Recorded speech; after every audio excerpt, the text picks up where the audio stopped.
This week I decided to delve a little further into the world of ganache, and I made a chocolate ganache cake this week. And for this week's tutorial, I think it's important to keep in mind that what I'm teaching you is not so much about subject matter as much as about material and technique. So while you may never be asked by a client to make a cuckoo clock cake, these materials and this technique can be used to make a lot of different decorations that you may be asked for by a client, and making it with ganache might be the perfect alternative for you if you have a client that doesn't want you to use fondant, or maybe they are just a ganache lover. There's so many things I'm finding you can do with ganache, and I have really enjoyed exploring using it in a variety of ways, and I show you a variety of ways in this tutorial. So I hope you take time to explore this ingredient. And it's so easy to make, you guys. 2 ingredients, that's it. If you have 2 ingredients in a microwave, you can go ahead and make yourself some ganache. I will include the link to the recipe below in my description.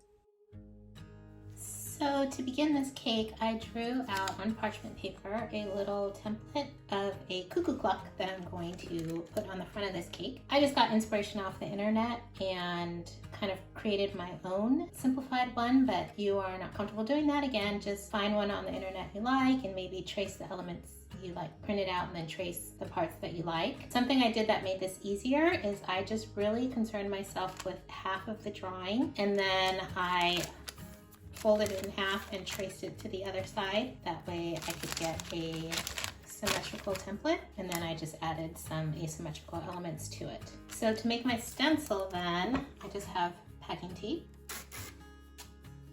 And all I'm going to do is sort of laminate it with the packing tape. So put packing tape on the front and back of your whole sketch. And then once you have it covered in packing tape on the front and the back, you're just gonna take your scissors and you're gonna cut out just the basic outside silhouette. And so here you have your template, and we are going to use that to start creating our cuckoo clock. So then I just have a cutting surface here, flat surface. I'm gonna put some parchment paper down, tape it down.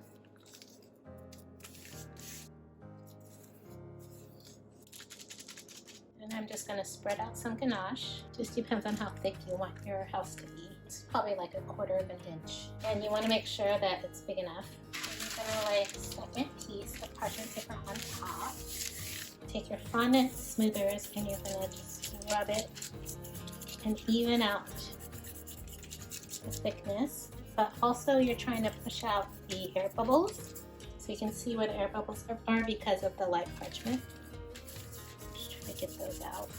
Okay, and then I'm just going to pop this in the fridge for a few minutes till it sets up a little bit and I can peel the parchment paper off. Okay, so it's been in the fridge for just a couple minutes. Peel the parchment off. I'm going to place my template on, and then I just have a needle and I'm just going to trace around. It's good to keep a paper towel near so you don't clean off your tool. Okay, and then all you have to do is take an X-Acto and you are just going to cut on your shape. Actually, no, I don't need this little part that's jutting out. I'm gonna do that later. So I'm just gonna cut that off. It's easier just to sort of break it away in chunks.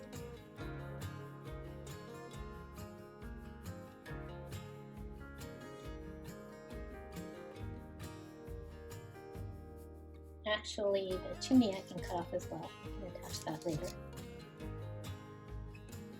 So I'm just going to clean up a bit around. Okay, now I'm going to start building the layers to this. So my stencil, I need to cut out this arch because that's going to be a negative space. I'm going to lay my stencil back down and trace the arches. And I'm also going to cut out my circle.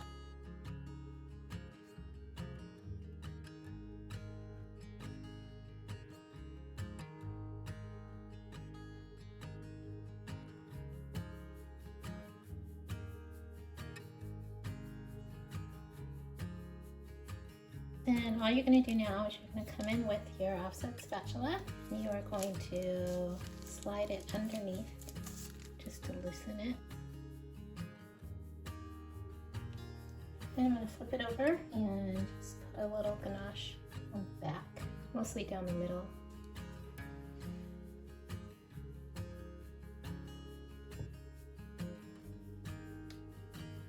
frosting my cake in ganache. I will include the ganache recipe in the description section of this video. I'm sort of losing my voice, sorry about that. Then I'm going to use my tool and just sort of clean up some of these edges.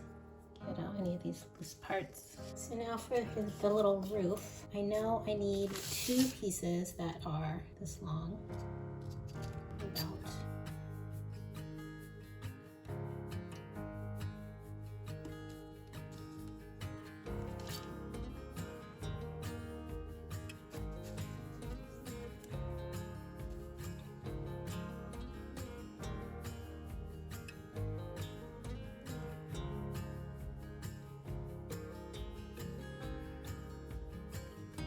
So I just cut out 2 long blocks. I threw a little bit of my ganache back in the microwave, and I'm just going to sort of fill in that little gap. You can wait till the end to fill in all the little gaps at the same time. That way you only have to re-microwave your ganache once. And then I know I'm going to use some of these molds on my cuckoo clock, so I'll include the links to these molds in the description down below if you're interested in getting some for yourself. But on my last tutorial on making ganache flowers, it's the same thing. Just make sure your molds are nice and clean. I'm just going to fill my molds.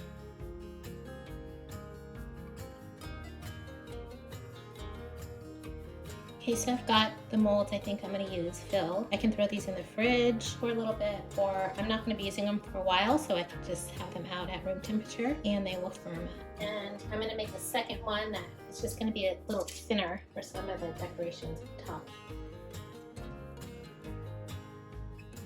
Then I have my thinner piece that I rolled out earlier, and I'm going to use that to make some of these other decorations, like a little fence part. I'm just going to use my stencil to cut it out.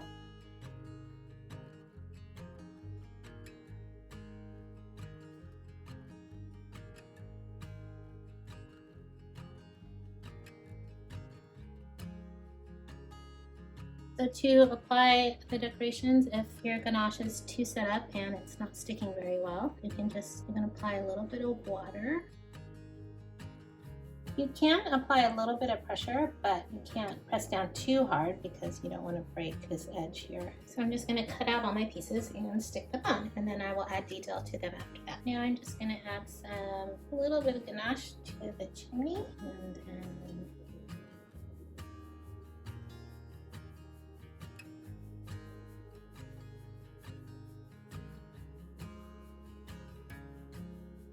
so I unmolded the clock from the mold. I don't need this top part.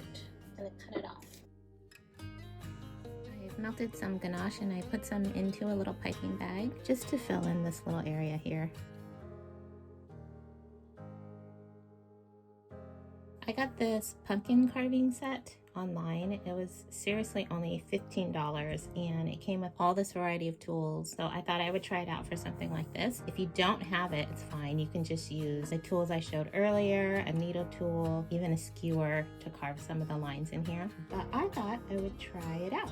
I think the important thing to do is just keep a paper towel or a damp rag next to you. I have them just down here.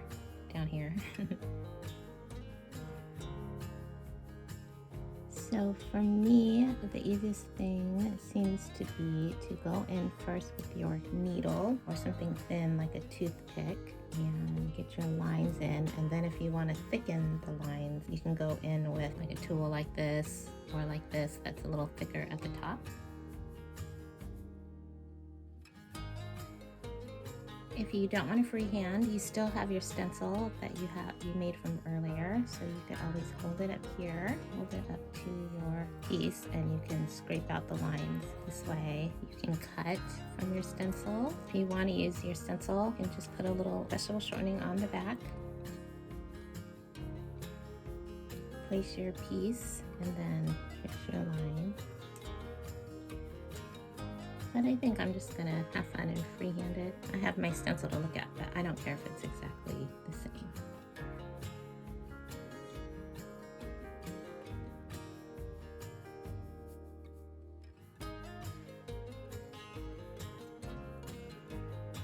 I'm just making a wood grain sort of texture by using my skinny needle, just carving in thin lines. and then to get the little grains off. Sort of turn it to the side and just knock them off.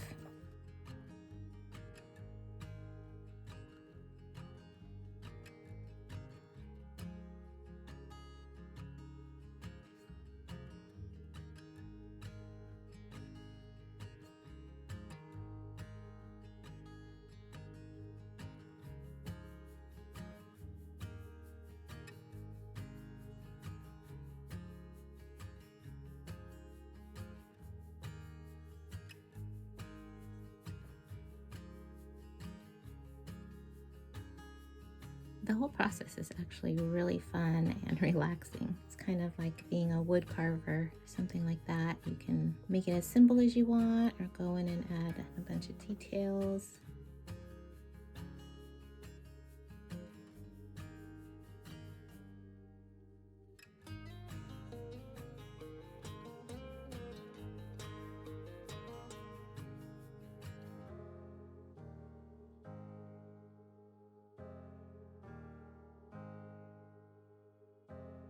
And I thought I would add just a little bit of decorations with some of the leaf molds I made earlier. So I'm just going to take some of my ganache, put a little on the backs.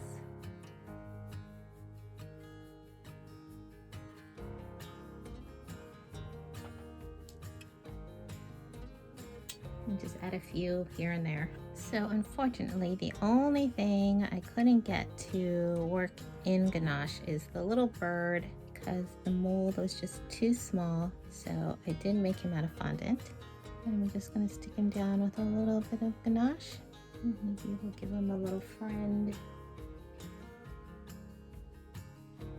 So I'm back in my kitchen because I decided ganache is pretty messy to work with when you don't have a sink around. So anyway, I'm going to make some branches.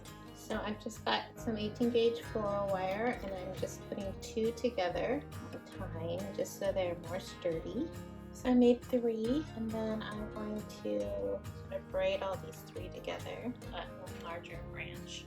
And then I'm just sort of holding it up next to my cake to figure out how I sort of want this to go. So I've mixed up some more ganache. I've just remelted some of my ganache.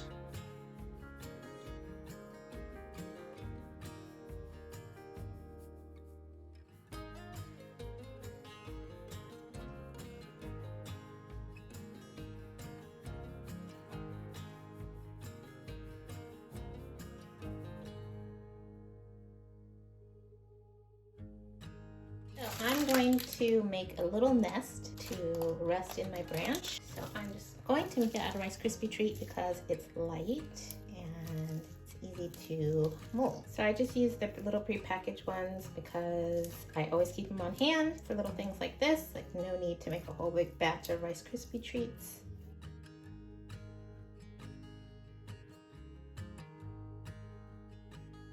Okay, then I took some of the ganache and I just wrapped it in some saran wrap, popped it in my freezer for like an hour or something. And now I just have a small cheese grater and I'm just going to grate this. And I don't know if you can see it, but I've got little ganache shavings in there. And that's what we're going to use to cover our nest. So I've once again melted down some of my ganache. I'm just going to spread it all over. Okay, and then you can take your shavings.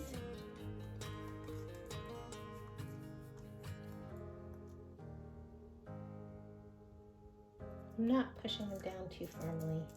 And then I'm going to take this and just pop it in the fridge for just a quick minute, okay? So it was just in the fridge for just a little while, just a couple of minutes. And now I'm just going to add some to the inside. Put some more. Alright, so then to apply it, I'm going to smear on some melted ganache, grab my little nest. And then for the eggs, I'm just going to use chocolate fondant because I want them to be smooth so they have a textural difference. So I'm just gonna roll out 3 little eggs.